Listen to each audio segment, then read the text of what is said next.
یا رسول اللہ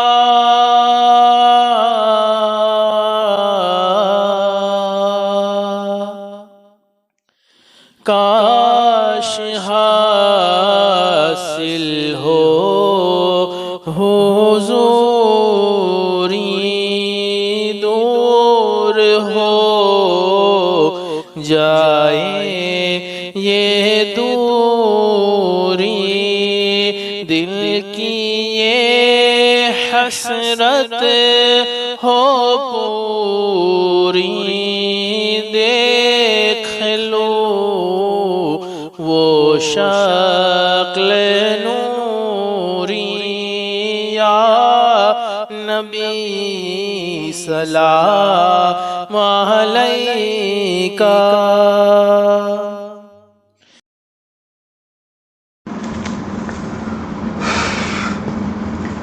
اعوذ باللہ من الشیطان الرجیم، بسم اللہ الرحمن الرحیم، لا الہ الا اللہ محمد رسول اللہ، صلی اللہ علیہ یا رسول اللہ، صلی اللہ تعالی علیہ وسلم، نور من نور اللہ۔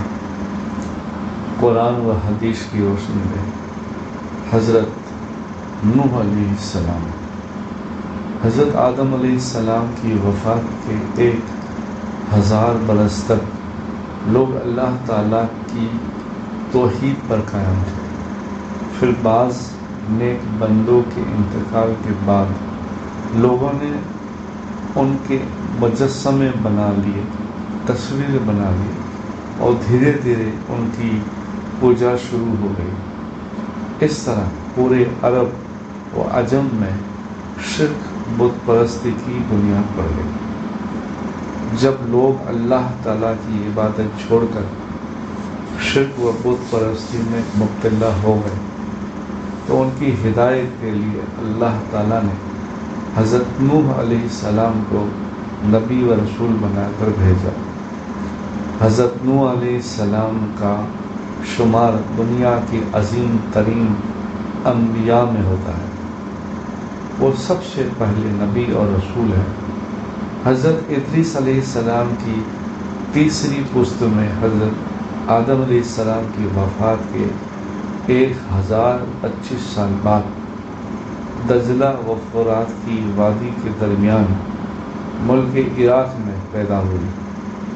اللہ تعالیٰ نے قرآن پاک میں 43 مقاموں پر ان کا تذکرہ فرمایا ہے۔ اللہ تعالیٰ تیز ہواؤں کے ذریعے بکھرے ہوئے بادلوں کو فضا میں جمع کر کے ایک دوسرے سے ملا دیتا ہے، پھر ان بادلوں کو برف کے پہاڑوں کی شکل دیتا ہے جن کی موٹائی سینکڑوں فٹ ہو جاتی ہے۔ ان بکھرے ہوئے بادلوں کو برف کے پہاڑوں کی شکل میں جمع کرنا اور بھاری بادلوں کو فضا میں روک کے رکھنا، پھر کبھی ان کو اولوں کی شکل میں گھرا کر زمین پر تباہی مچا دینا اور کبھی پانی کی شکل میں برسا کر پیڑ پودوں کو اگانا، یہ اللہ تعالیٰ کی قدرت کی کتنی بڑی نشانی ہے۔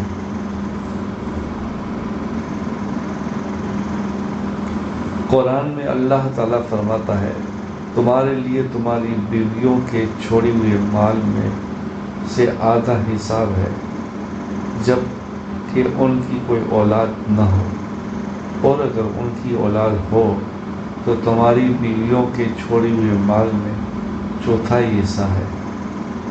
تمہیں یہ حصہ ان کی وصیت اور قرض ادا کرنے کے بعد ملے گا۔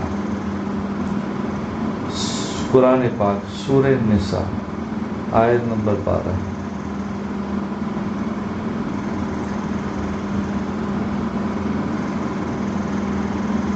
حضرت امام حسین علیہ السلام بیان کرتے ہیں کہ ان کے والد حضرت مولا علی رضی اللہ تعالیٰ عنہ نے وضو کیا اور وضو کا بچا ہوا پانی کھڑے ہو کر پیا۔ میں نے تعجب کیا، مجھے دیکھا اور کہا کہ تعجب کی کیا بات ہے؟ میں نے رسول اللہ صلی اللہ علیہ وسلم کو اس طرح کرتے ہوئے دیکھا ہے۔ وضو سے بچا ہوا پانی اور آب زمزم کھڑے ہو کر پینا سنت ہے۔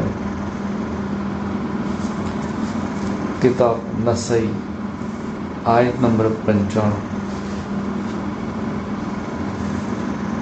رسول اللہ صلی اللہ علیہ وسلم نے فرمایا، جس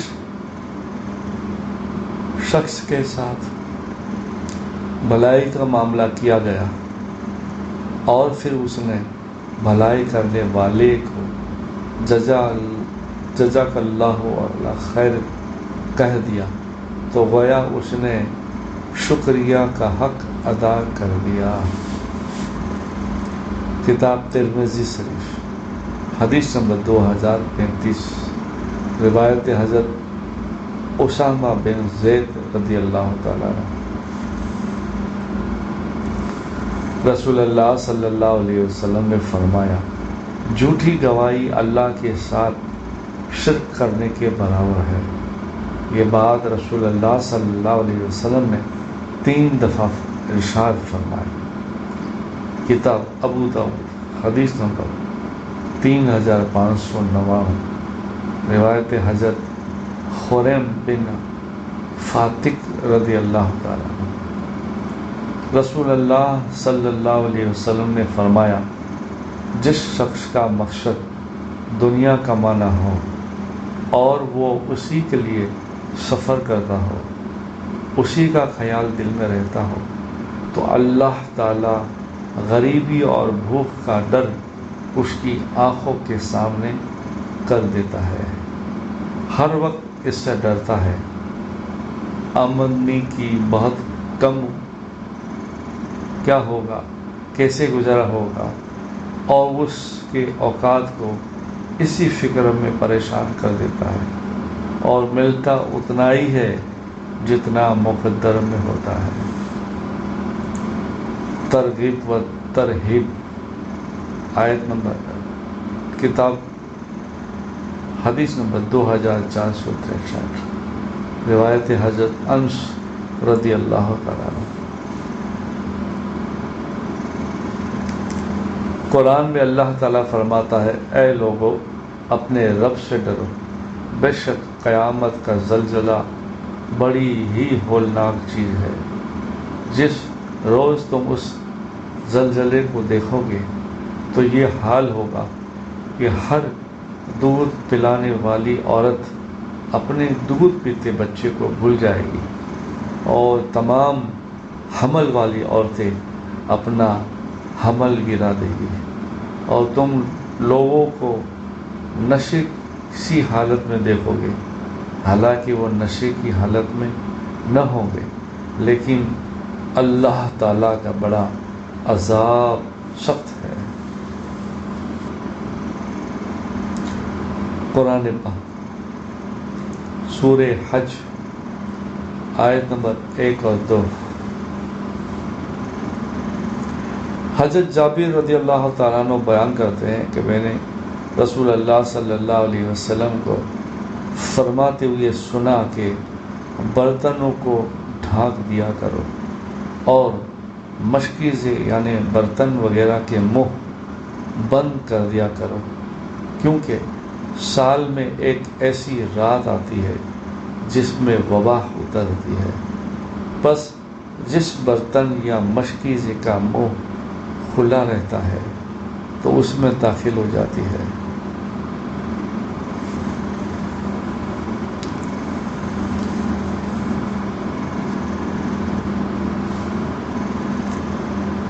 کتاب مسلم شریف حدیث نمبر 5255۔